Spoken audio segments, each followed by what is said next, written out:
How you doing, Reverend Matthews? I'm good. How are you, sir? Good, good, good. I am excited about this conversation and excited to kind of acquaint people who may not know who or what Empowerment Church is, and to kind of reintroduce people who may already be familiar with the church, but really don't know the extent of what you all are doing in Proviso Township. So obviously we picked you in the church to be one of our 2020 People of the Year because of the outsized impact and influence that you have on Proviso Township. The reason I in particular wanted to include Empowerment Church as opposed to just Reverend Matthews, because we know it behind every organization, there are really good people and there's a team of people. And so I kind of want to get into, what that team looks like, what makes empowerment work. And I also wanted to talk about what empowerment, what it stands for, but also what it points to. And I think you're right. You said this, and you've said this multiple times in our conversations in the past, that you all are the church of the future now, and you're doing some things that that churches are being forced to do, were forced to do when the pandemic happened. But you guys were able to kind of seamlessly transition into holding virtual services and doing what you might call remote outreach pretty instantaneously as the pandemic really hit in March. And as things started to close, and as congregations and worship services were beyond a certain size were prohibited. So I kind of want to talk to you all about what you all are doing at Empowerment and how you're making this work. So kind of before we get into those details, I want to kind of talk about how your personal journey from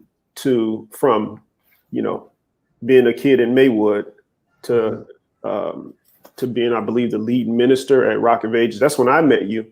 To being the pastor of Empowerment, and then we can get into kind of the history of the Empowerment, how the congregation has grown and evolved, and then I want to talk about the church and what it's been doing post-pandemic.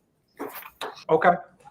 Well, first of all, let me say thank you to you, sir. Appreciate you for recognizing empowerment and the work that we have been doing. Not a problem. I want to celebrate you for that. I also want to say thank you for just what you do on the Village Free Press side. I know, I remember when you first came back to the area, and this is what your heart's work was. And I've watched you dig in and continue to press on despite so many reasons for why you probably could have just threw in the towel and went to take your gifts elsewhere or do something else with it. So I want to make sure to do that. As far as I go, I'm at the core, I'm a young Black man that grew up in the city of Maywood. I was raised in Maywood. I was born and raised there. I grew up actually right down the street from Rock of Ages Baptist Church. So I was born and raised on 14th. So I was born and raised there. My ministry journey began early college years. I think it was honestly right after, between graduating from high school and entering into college. I was on a college campus. Where'd you go to college? So I started school at Aurora University. Mm-hmm. It's a story for another day. It was kind of my educational journey, because I was one of those kids that didn't really know what they wanted to do or where they wanted to go. And I ended up applying to a bunch of places at the last minute and got accepted to 11 out of the 13. So it's just, wow. The Aurora wasn't even on my radar. It was the first place I applied to, I think, and first place I told no. So I ended up there providentially, but I never would have guessed that that's where I would have ended up. But so while I was there, I began attending a church and serving ultimately at a church that was in Proviso. It was called Proviso Community Church at the time. The pastor was Demetrius Davis, and they began meeting at Proviso West High School, and they moved from Proviso West to the Maywood Park District. So while we were there, I wasn't there for preaching. I wasn't there for ministering. I was there just to get involved. It was the church that was speaking to me where I was. And I served in some of any capacity. I went from being anything as far as if they would have had a janitor to I would have been a janitor at certain points, just making sure the bathrooms were clean before service started, to sweeping outside and all that kind of stuff, and just kind of matriculated through, if you will, any area of the church. I was able to make sure it ran, and I got to see behind the scenes. Over time, I kind of began to have this burning desire, if you will, for growing in the Word, and this strange kind of way of seeing the Bible. It began to make a lot of sense to me clearly as I was reading it. And from there, the question was asked, like, have you ever consider what it means to be a teacher or a minister? And it was like, no, not at all. It wasn't an interest of mine whatsoever. But through some conversations, through some prayer, and ultimately heeding to it, in 2010, I think it was February 20th, 2010, I actually preached my first sermon. So I'm 11 years in the preaching world, over a decade now. It's crazy when I think about it that way. But that's what happened. I left that church ultimately to go serve on staff at Rock of Ages Baptist Church. And I served there for staffed and non-staffed. I was there for probably almost 4.5, 5 years, if I was just between my staff role and my time there in a volunteer capacity. And so while I was there, I'm so grateful for the opportunity that Pastor Marvin Wiley gave me while I was serving there. I came in as the youth minister, but while I was there, I did everything from a youth ministry, from rebuilding the youth ministry to revamping that. And I came in during the youth ministry during the time in which there was just so much activity. Not to say that there isn't still a lot of things that were happening in Maywood now, but at the time when I came back, there were several shootings that took place in front of the church. There were a couple of my kids who got shot in front of the church.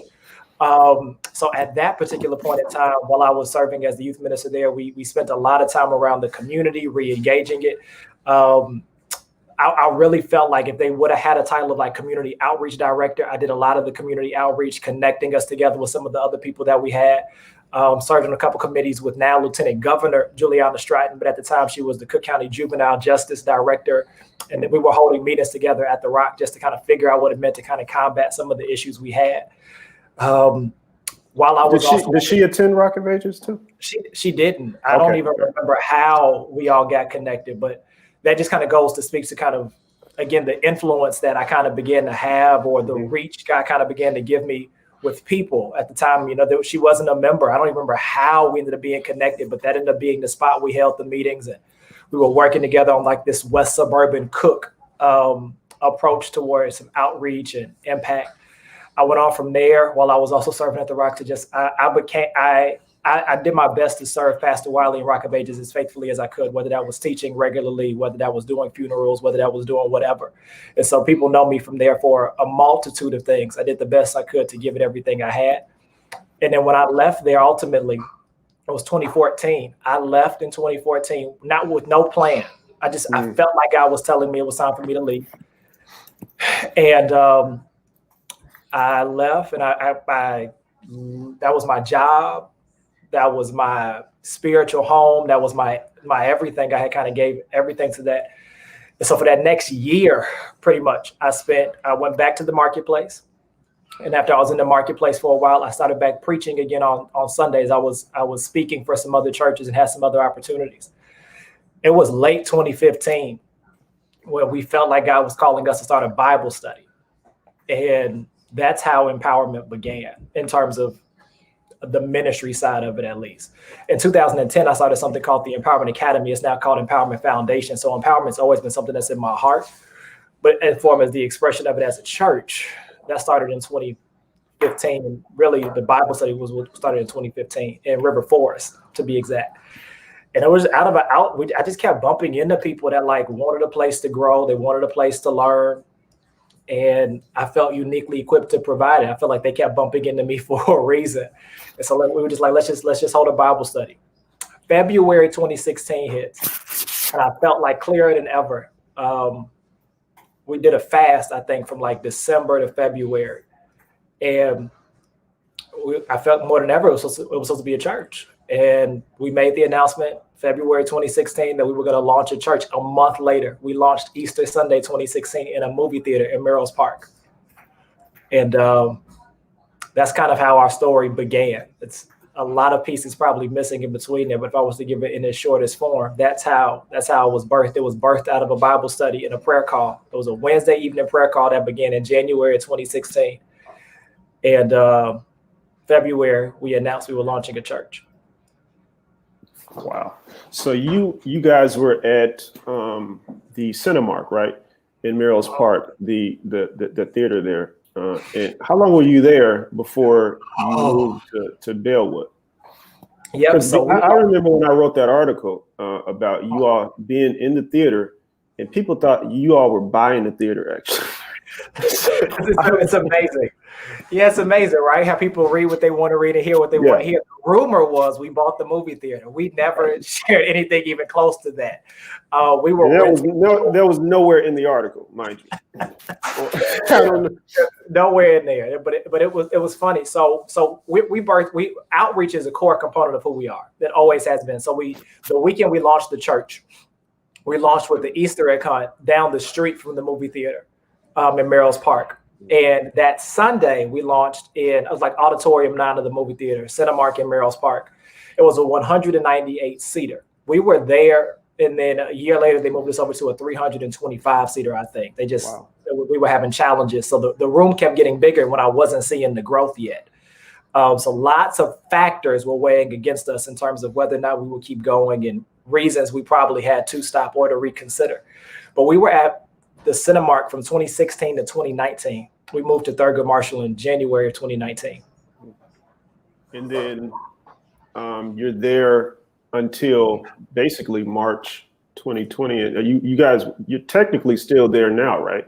Technically, we're still there. If we're holding anything like consistently, like when we did our drive-through communions and that type of stuff, we try to at least still keep it at our home base. We consider Thurgood Marshall in that Bellwood area to kind of be home base for us now. Superintendent Holder and Mayor Harvey have been incredibly gracious to us and those type of things. And so that's where we had been holding service, and it's where we still hold our services, theoretically now. Okay, so March, the pandemic hits, and almost immediately the governor suspends large gatherings. What are you all thinking? And tell me who makes the decisions at Empowerment? How is the church structured?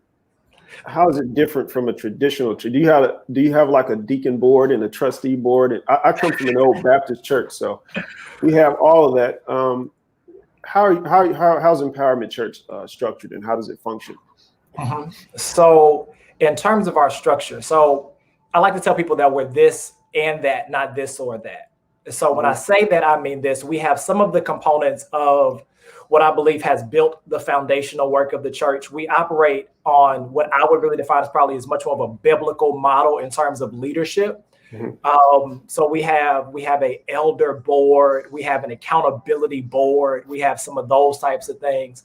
I haven't yet appointed any deacons yet.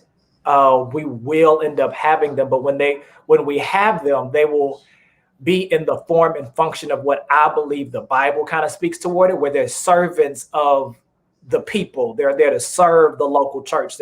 It's not a authoritative role in the sense of oversight. That's not what Scripture tells us in terms of what the deacons do or did biblically.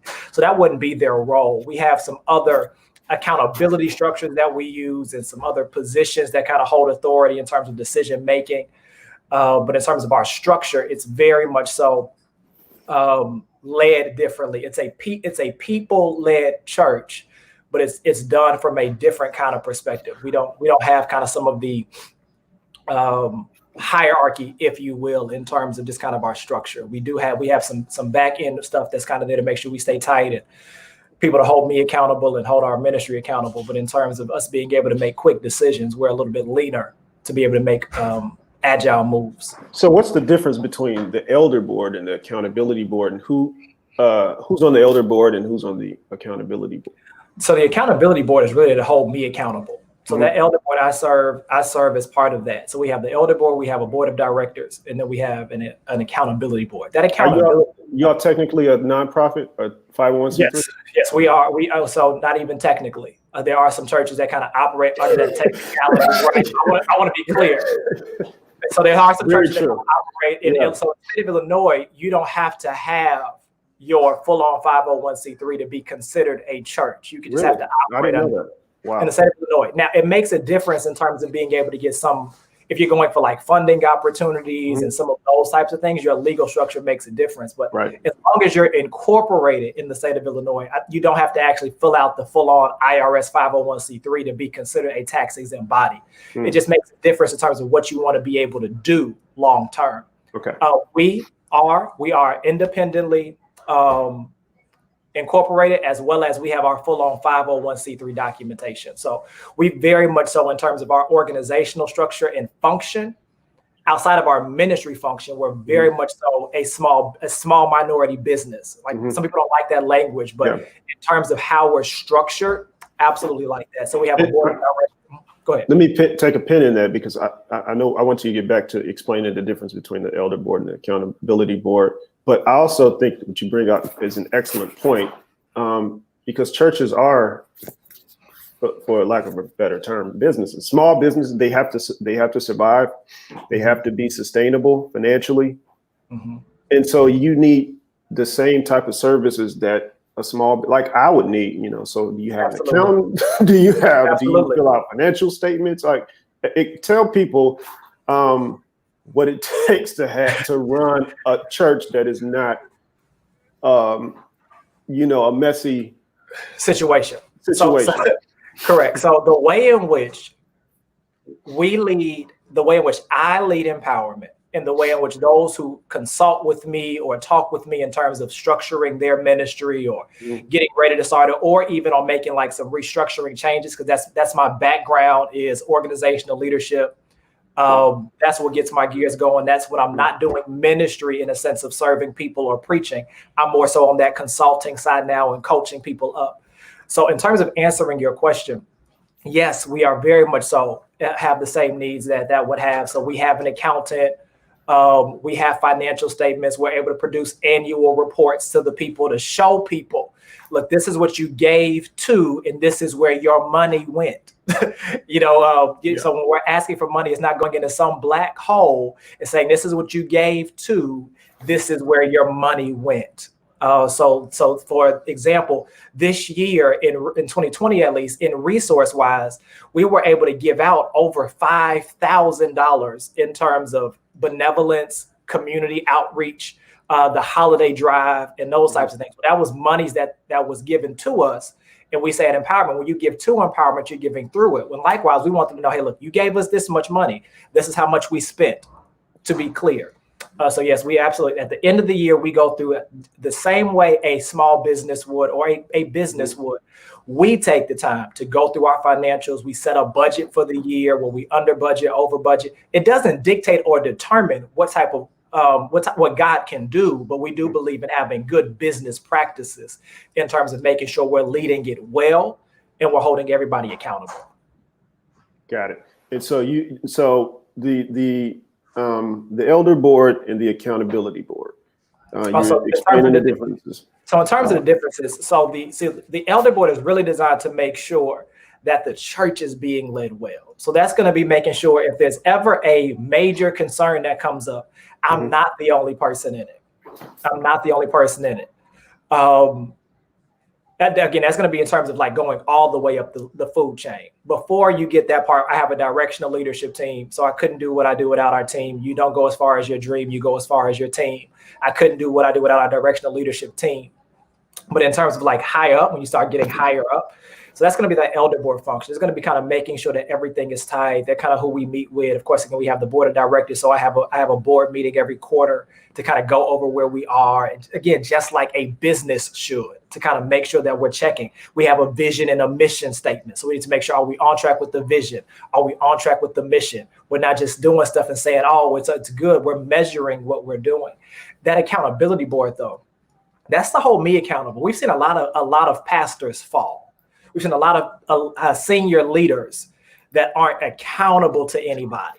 So that accountability board is not made up of people in my church. That accountability board is made up of senior leaders across the country who can check me at any point in time, who can have a conversation at any point in time, make sure I'm leading it well and leading it right, and just make sure I'm doing well. They check on me. They check on my marriage. They check on my family. to make sure that I am leading us to as well as I can, and make sure that things are just kind of there to make sure it's a checks and balance system. So that's going to be the difference there. Is I'm not just out here saying I'm the senior leader. Nobody can do this. I have a board that I report to in terms of just me and my leadership and how well I'm doing. Mm-hmm. And then there's the other board that kind of just makes sure that we're managing and we're leading the church well together. Gotcha. So your accountability board is this is made up of people like who are your mentors and fathers in the gospel and things of that nature. Correct. Who can tell you to sit down if you're doing something crazy. Correct. Correct. Who you're sort of deferential to. Absolutely. Got it. Wow. So we talked a bit about empowerment, how it's structured. What made the transition to church post-pandemic so easy for you all? And just explain a bit what you guys have been doing since March, because it seems like I go on Facebook, and every time I go on Facebook, you're preaching a sermon, or and then you told me that you all do like you still do sick and shut-in outreach, I guess over the phone or whatever. I mean, I guess it's the same thing as telehealth or whatever. Sure. So kind of explain what you all are doing, because it's a lot, and how are you able to transition to what you're doing in the virtual space so easily? Yeah. So for one part of it, the second we got the call, because we rent a facility. We pay rent when we were renting. When we were in Cinemark, we weren't in Cinemark for free. So in terms of to go back to that business conversation, we have bills. Even as a small startup church, we were renting a movie theater's facility. And when we were at Thurgood Marshall, we were renting the local school.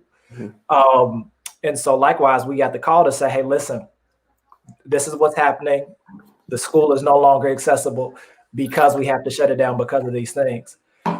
Well, part of the actual mission, our current mission statement at Empowerment Church is to reach as many people as possible and see them empowered to live better lives, right? So we believe that it shouldn't just, the gospel is not intended just to save us, it's intended to also change us. So if that's the case, we don't believe that should happen for a few. We believe it should happen for as many people as possible. So part of the vision for empowerment has always been to have Empowerment Church, which is our local expression where we're anchored in the community, is to have Empowerment Anywhere, which is our online community, which is where you can get empowerment anywhere you may be.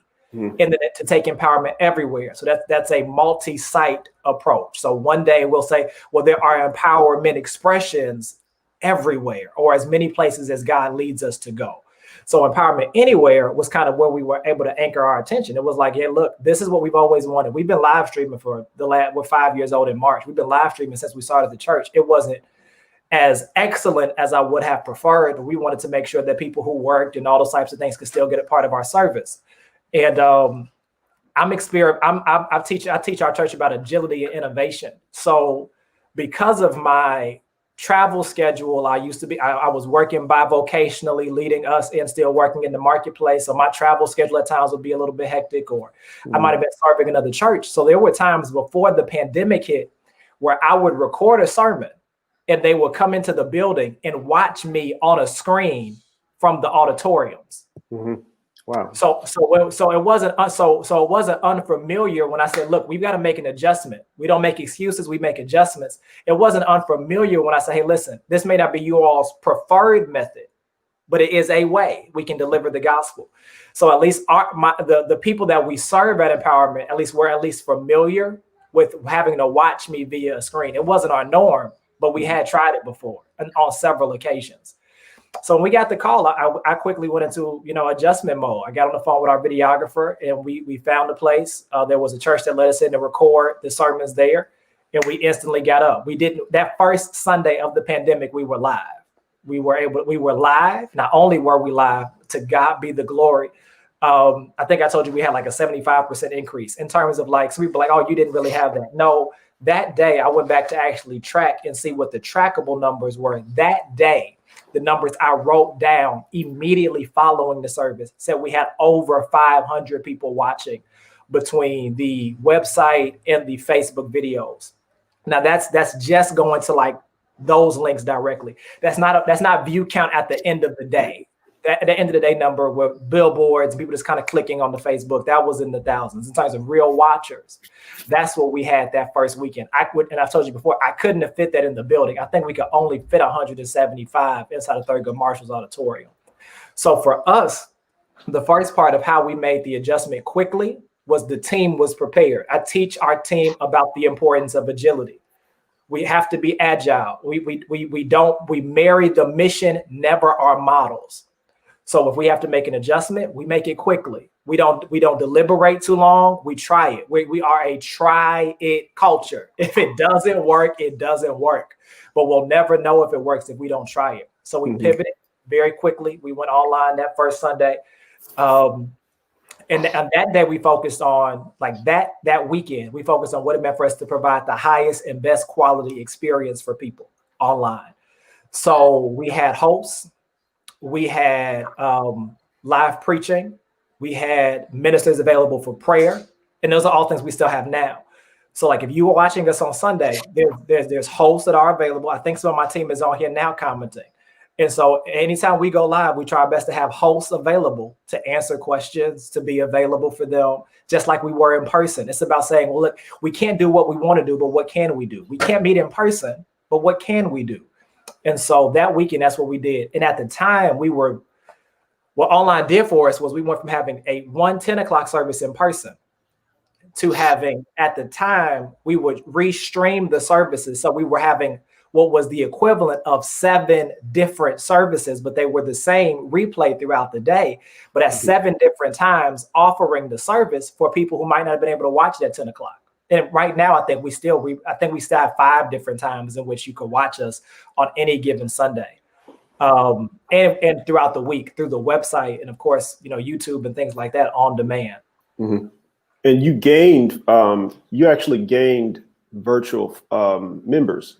Yeah, so that weekend, absolutely. That weekend, I mean, we said whatever we do on a Sunday morning, I said we need to figure out how we could do it on a Sunday morning online. Like we did not miss a beat. So here it is again. In terms of us, we were prepared.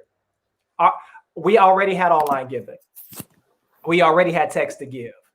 So all we did was we pushed people to say, hey, listen, these are the mechanisms that we have. Same thing for joining the church. We said, what does it mean for us to provide an excellent experience for those who want to join the church online? We didn't say you can't join because we're online. Wait till we get back in the building.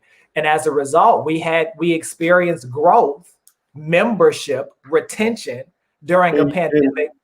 In tithe payers. So you're getting more tithe payers since? We are. I mean, our giving increased. Our giving did not decrease. Our giving increased because we were able to provide the opportunity for giving to more people. But then we were also able to really show people the work of the church. What I feel like the pandemic did in some ways for empowerment and for those who seized the opportunity was it gave us an opportunity to showcase what it means to be the church. So we raised when brought in more, but we dug deep and we did significantly more outreach. We did more outreach last year than we did in the last 4 years. Now, how does that outreach work in a pandemic and when a lot of stuff is virtual? How does the outreach work, and how does the congregant care, if you will? How do you guys make your parishioners feel one, that you as a pastor is present when you're mostly on the screen, and that there is a community of believers kind of cultivating them despite the distance? So I think there are 3 things that I've been communicating to people who are willing to have the conversation with me and trying to take their church in a similar direction. They could do it better than we can if they have more resources than we can, but it wasn't about having the resources, it was about putting in the effort. So one piece was connection. That was important for us. So what did it mean for us to figure out how to connect with anybody who we had their phone number for? Well, what we did was myself and our team, I got on the phone too. And we called every single person who we had a phone number for. We have been keeping a database for years. Whenever you visited our church, we gave you a connect card. So what we did was we did care calls. We launched we used to have an effort that was called Project Hope. Well, when the pandemic hit, we switched it up. No, actually, it was in the end of 2019. We had changed the naming of Project Hope to Empowerment Cares. And so what we did was we put forth our Empowerment Cares effort in full effect when the pandemic hit. That CARES effort was about connection, community, and communication. So we called everybody. To this day, I send out a weekly text message and email to connect and check in with anybody whose information we have. They're going to get a video message, not from just somebody. I take the time to send a personal check-in every single week. Wow. I did not miss a week. I didn't take it off because of Thanksgiving. I didn't take it off because of Christmas. Why? Because people need to know we care. So every single week, everybody who has our information, who has given us their information, or who is a part of our church, they get a text message and an email from me. Hey, how you doing? Jerry's my wife. Jerry and I, we miss you. We love you. We're praying for you. This is what we have going on this weekend. Don't hesitate to reach out to us. Let us know how we can serve you. So we called everybody. We text everybody every week. We email everybody every week. We updated our social media. So we make sure that we're present in terms of connection. As far as community goes, what we did on the community side was we asked the question. Here's what I feel like we get wrong sometimes. Sometimes we focus on what it means for people to serve the church instead of for church to serve the people. And so what we did was we said, what do people need? It's a pandemic. People need masks. So we gave out over 1,000 free masks to the community. We sent every member of Empowerment Church an empowerment mask for free, no question. Send me your address. We sent them some empowerment masks and we sent them some hand sanitizer. We did, I think, 4 community distributions of free PPE, so masks and hand sanitizer. Why? Because that's what people really needed during the pandemic, in addition to providing the Empowerment Cares Fund. So we raised money in the church for if people in the congregation had a need to be the church. So the book of Acts says they all came together and put in one pot. So that way nobody went in lack. So when somebody had a need, I didn't have to raise the money. People have been giving continually to the Empowerment Cares Fund, trusting the church to take care of what we said we take care of.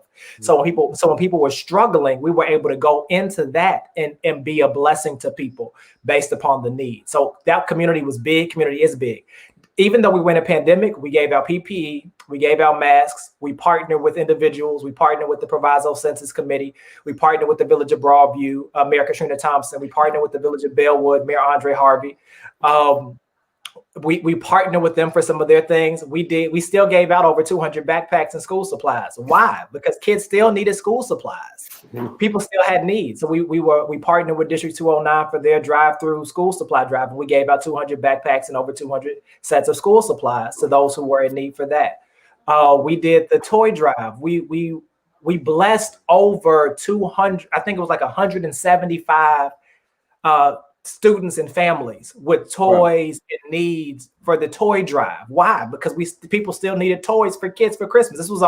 Last year was a very hard year. So none of the needs changed. In fact, we felt like they were exacerbated a bit. And so we dug deep with the toy drive.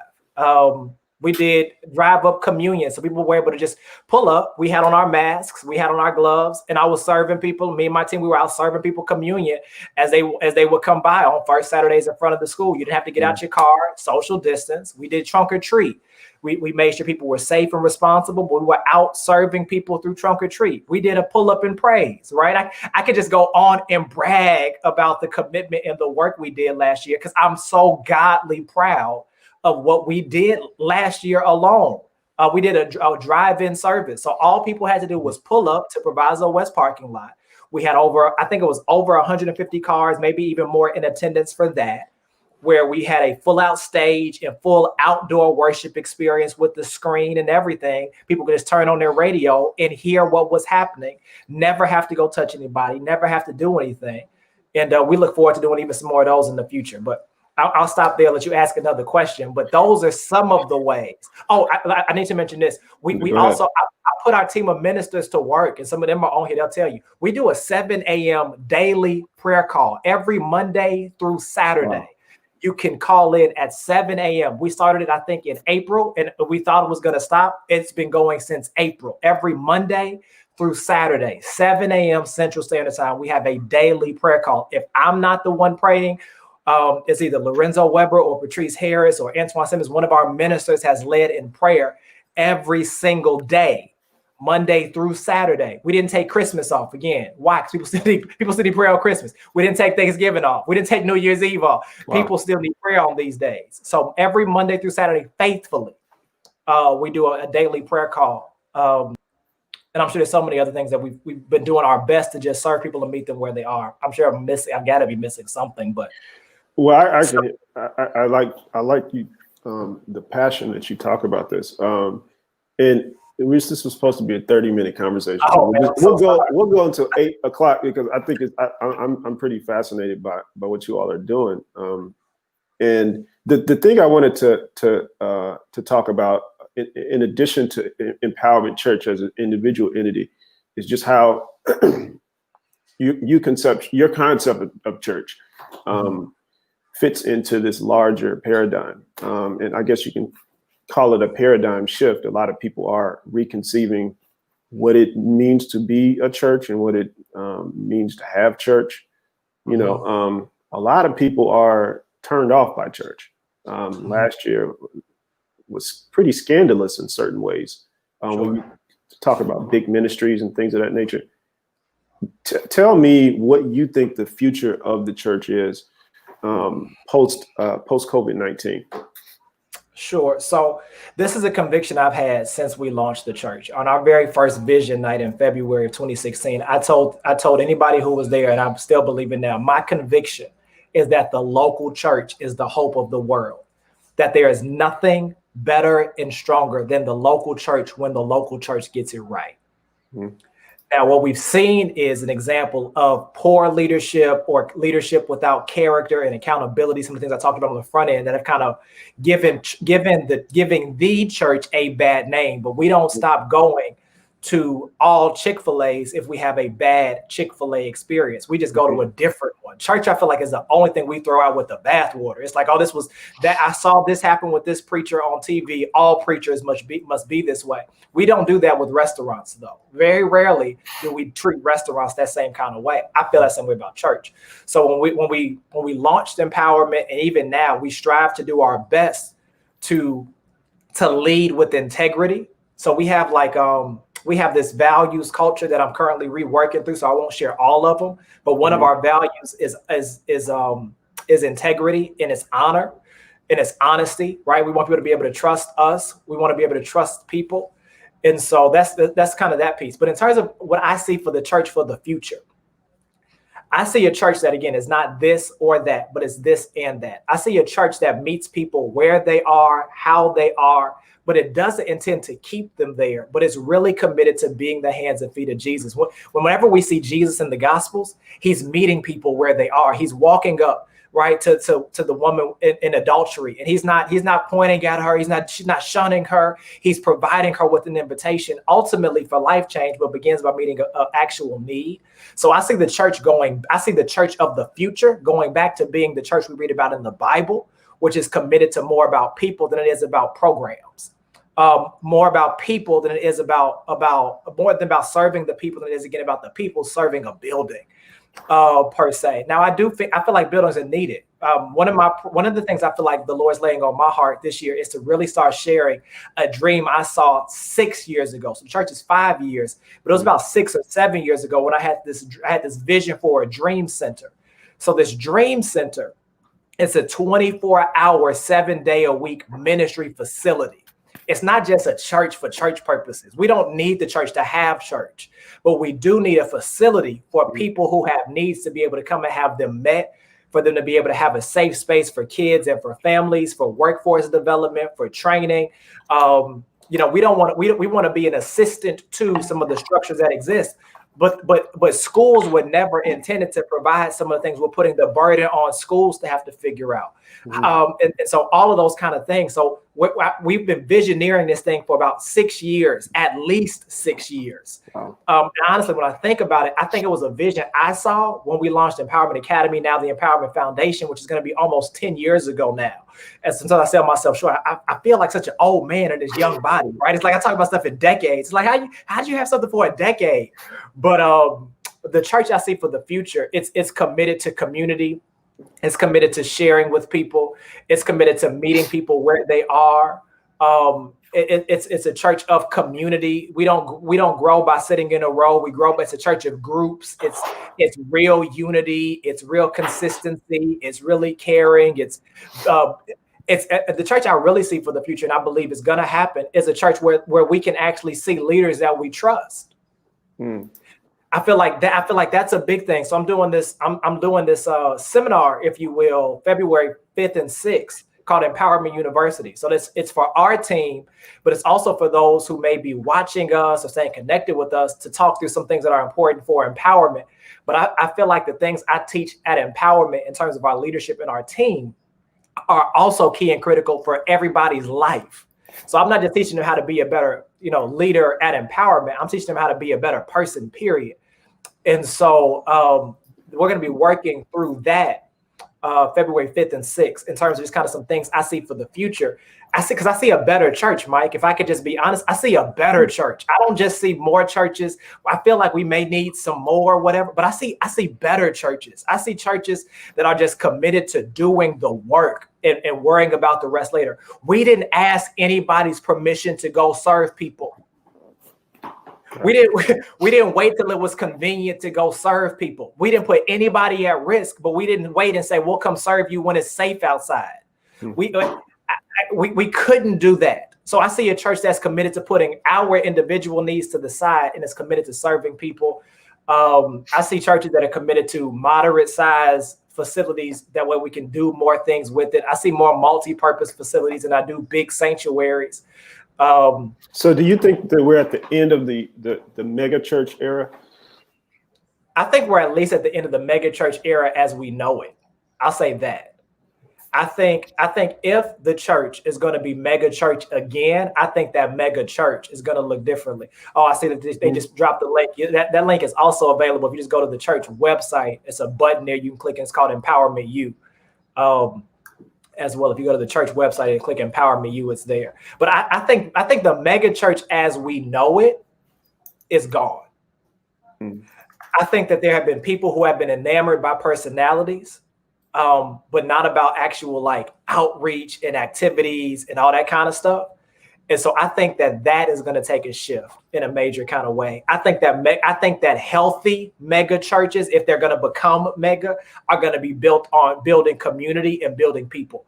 When we read about the Paul writing to church leaders, he's telling them your responsibility as a church is to bring people in, train them up, and send them out. So for me, I will measure how big we are or how good we really are when I'm really measuring how many missionaries we're sending out. And when I say missionaries, I mean missionaries to culture. That doesn't have to be to Africa. Maywood is a mission field. Bellwood is a mission field. To us, Proviso is our local mission field. So we go Proviso first, every other West Suburban Cook area next, and Empowerment Anywhere. Again, that's our global outreach effort. But I think it's going to be about sending missionaries to culture. I think that's going to be a new expression of it. But it's not going to be, we're never going back to only church in a building. I think some people believe that. They thought the pandemic was going to last 2 months. They thought they were going to pray the pandemic away. We're going to call these prayer meetings and these prayer revivals, and this is going to stop. Mm-hmm. And I wonder, I'm never said that God caused it, Michael. I think even you and I were talking. I never feel like God caused it. I'm not going to go as far as to say that. I do feel like God used it and is still using it to push us out of what we made to be normal that should have never been normal. Mm. We were asking people to come instead of going to where people are. That was never meant to be normal. We weren't meeting people where they were. We would say, hey, come see where I am. And so as we prepare and as we visioneer for the future, I am thinking about what it means to have in-person services again one day. It's not a rush, but the vision I see for a building it's not because I want to see people gathering in the church sanctuary space. It's because I want to see people gathering for training, for life development, for doing life together, for building them up so that they can go out. That's what I believe the church is moving toward and should have been moving toward a long time ago. I when you were saying that, I was thinking of something that churchgoers may not necessarily like, but I'm gonna say it anyway. The traditional church, as with many institutions, has been very extractionary. So you are, like you said earlier, the members are supposed to serve the church. The members are supposed to give to the church without any expectation of what they're given to. When you ask where my tithes going, you're not supposed to ask that question. Like that is, you cannot ask where your money is going. When we see the pastor being served, and we are supposed to serve the pastor, and then you look at all the accoutrements of traditional church. The pastor has an armor bearer, and then he has a bodyguard, and then he or she has the committee of the old women who are supposed to, what do they call them, like the pastoral care committee? Pastoral care, that's the modern term, but I grew up in an old Baptist church and we called it something else I can't quite think of. It was like, it wasn't a missionary. I know what you're talking about. So you have. I can't wait till we back. And the one thing I want is I want a mother's board. I want to be able to look over and see my mothers. That's what I can't wait, because I love the generational. That's one thing I didn't talk about. So I don't want to cut you off, but one thing I didn't talk about, I feel like we've been blessed with, is generational diversity at Empowerment Church. And I think that's key and critical. I think the church of the future is going to think about what it means to be a multi-generational, multi-economical, right? So we are economically diverse. It's the only way we've been able to thrive as a church during the pandemic, is we're economically diverse. We're generationally diverse. My oldest member, I think, is about 82. The youngest is going to be a couple weeks old. Wow. But that's key and critical. So we're a primarily African-American church, but we don't just serve African-Americans. And so I think that's key and critical as well. So I don't want to cut you off, but go ahead. No, I was going to say, no, that and it kind of goes to the point of your vision of church being not premised on necessarily being an institution, but a group of living, breathing people who have needs first and foremost, and whose first need is community, and whose first commitment, should be to each other, as opposed to trying to build up an institution that inevitably, if it gets big enough, gets corrupted to a certain extent. So how are you all, and kind of talk a little bit more about that, that idea of trying to grow a church of people, as opposed to a traditional church where the people are supposed to serve the church, as opposed to your church, and you want your church to serve people? So for us, I communicate it this way. This is how I attempt to lead my life, and likewise lead the church. So first of all, I'm very clear that the most difficult person you will ever lead is yourself. So if you're not leading yourself well, I know you won't lead your organization well. So the church is the organization that God gave me to steward over as senior pastor. So I have to be clear about what that means for me, and clear about what that means for our body. So what I lead us through is kind of how, again, I govern myself, which is understanding I can live life three kind of ways. I can live life culture's way. So whatever society is saying, I can live life the church's way, how church has always been, but it doesn't mean it's always right. Or I can live life the King's way, Jesus's way.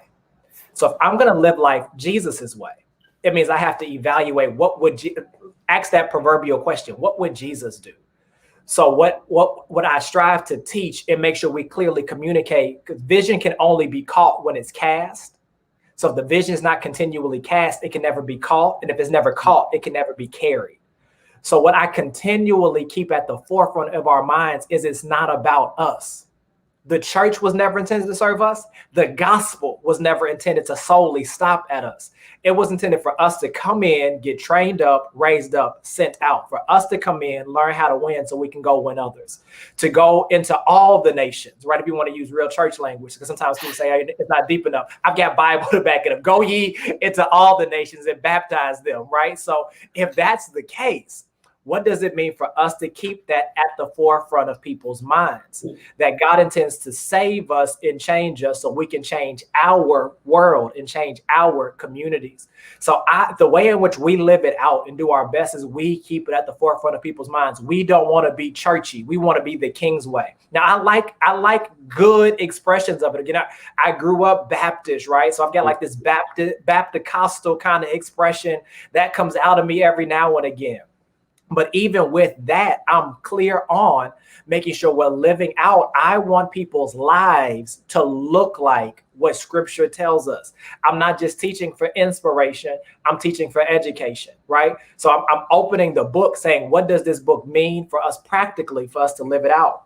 So that has helped us be able to keep saying, listen, it's not about me. It's about what God wants to do through me, right? When we talked about giving, you don't give to Empowerment Church, you give through Empowerment Church. So we teach generosity because we are a generous church. It's hard to really tell people to be generous when you're not generous. So I feel like we were able to see growth in that area in 2020 because people saw us being generous to other people. It's not, for 4 years, I was so bivocational, it's not funny. My job for 4 years required me to be on call for my job 24 hours a day, 7 days a week, because I was working in the healthcare technology field. So it was never, we communicated that to the church. It was never about me as the pastor per se. I cast the vision, I lead the people, but I'm doing it under the vision that God has given. But it was never solely driven around me in that regard. So I was never a burden to our church's budget, because I always want to make sure we can meet the needs of the people before making sure that me and my household were taken care of. So nobody has ever or will ever be able to say, oh, he does ministry to make money. No, that's never been our thing. It's never been my thing. I've got other gifts that have always been used and will always be used in one way, shape, or form to be able to. That it doesn't mean that we don't believe that what the Bible says is true. It does say that the workman is worthy of his hire. That's the word, but it's there for us to use and not for us to abuse. Are you full-time now? And I'm still not full-time. Okay.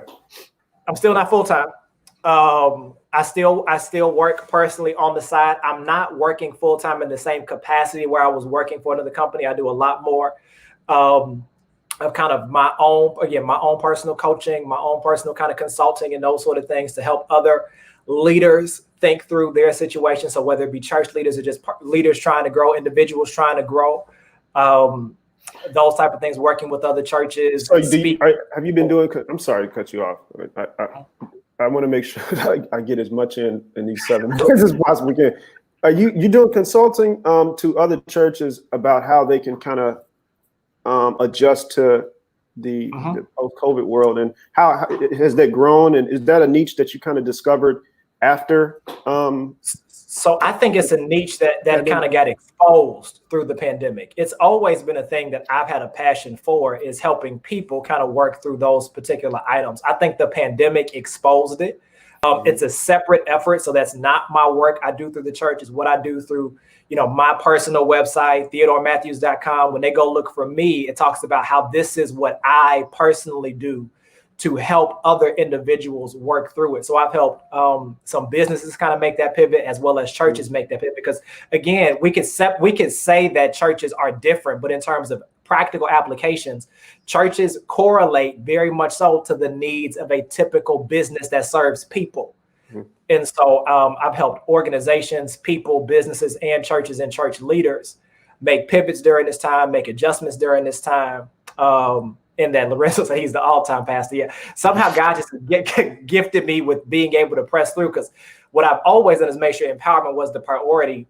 Take care of my family. God family ministry is how it's always been, but it was always a divided time. Now my time is not as divided as it was when I was working in other sectors of the world, both private and public. Now I get to spend my time doing ministry work and then the leadership and organizational work. What before we leave, we got about 5 minutes. What do you guys have coming up? What are some initiatives or projects or proposals that you have on the table? So I mentioned that we're passionate about life change. So in the immediate future, right now, we're in a series called I Can, I Will, I Must. So every Sunday, I'm preaching, and right now I'm in a series called I Can, I Will, I Must, talking about the reality that we can get better, we will get better, we must get better. So that's every Sunday. On February 5th and February 6th is Empowerment University. So that'll be a time in which we're talking to people about what it means for practical tools for them to learn how to lead in ministry, but also to lead in their life. And the seminar is online, virtually? It's online, it's virtual. They can register for that on the church website. It's free and it's virtual. It's open to anybody. It's for people who want to learn more about the vision of empowerment or just want to learn more about what it means to kind of be empowered for their leadership. So that's going to be a seminar for that. In February, every February, I do something on relationships. I do a teaching series around relationships. But on February 27th February 27th of this year, in real time, if they're at least watching this video, I'm doing something called Rated R Talk. So real talk about relationships, the stuff that people wish that they could ask in church and that kind of stuff. In real time, we're doing right now prayer every Saturday for the different demographics. So tomorrow, if you're watching this on Friday, tomorrow, Saturday, we're doing prayer for the men. At 10 a.m. We did on our YouTube channel. Last week was prayer for the married couples. It was an incredible time of teaching for married couples. The week before that was prayer and encouragement and teaching for singles. So we're just doing our best to serve people. That's some of what we have kind of happening right now. And again, all the information can be found on our church website, or if they text the word better. If they text the word better to 708-449-8197. And I see a couple of my teammates on there. They can type it in for you as well so you can see it. But it's 708-449-8197. Text the word better. It's how they can stay connected with us. You'll get our text messages. You'll get our weekly updates. And you'll find out about all of what we are working on and working through. So we've got some really good stuff coming up in terms of just the vision for the church. Because I've got 4 minutes. In terms of where I see us going, we're going to increase our commitment to serving the community. Again, we've developed incredible partnerships with people. Again, we served with the Proviso Census Committee last year. That was an incredible experience with Trustee Nathaniel Booker. And again, I can't say some of these names enough because they've been key and critical to us. So we partner with Mayor Katrina Thompson, the Village of Broadview. We've got some stuff we got planned coming up to partner with them again. And the Village of Broadview to partner with them. And I saw Chris Parker on Wintrust Bank, and Proviso Community Bank has been a major partner and ally with us as we've been serving. Superintendent Holder with District 88 and Superintendent Henderson at 209. So we've got some things coming up with them. We're going to be doing another drive-in service as soon as the weather breaks. We're going to do another drive-in. We can't wait to do that, to take that to another notch up. And again, I'm believing this year, Mike, I need you to hold me to it.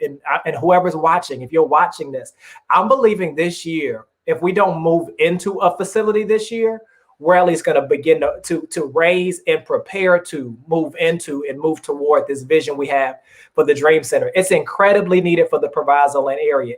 There's nothing like it currently. We don't want to duplicate anything anybody else is doing, but we do want to be able to provide a additional resource and a ministry hub that does holistic ministry. So we're not talking about just preaching all day long. We're talking about life change, providing life change for people in the Proviso area, in the greater West Suburban Cook area. And it's my hope that I get to do it in Proviso.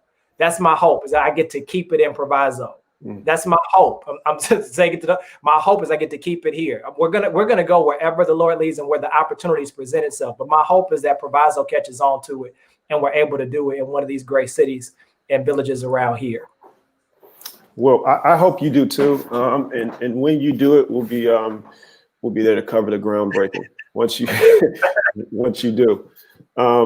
this was a real pleasure to do with you, to talk about your vision and your dream, and the passion that you have is really infectious. So I hope you gained a few followers and parishioners and members through this conversation, and hopefully we can do more with you and some other clergy members about the future of church post COVID-19, because I think this conversation is fascinating, and different churches will be pivoting different ways, but it seems like the trend is pretty clear and consistent, and it's going toward where you and Empowerment Church is at. So once again, keep up what you're doing. I appreciate the conversation, and congratulations again. Thank you so much. I appreciate you and all that you're doing. I appreciate the time tonight. Thank you, everybody. Not a problem. All right, take care.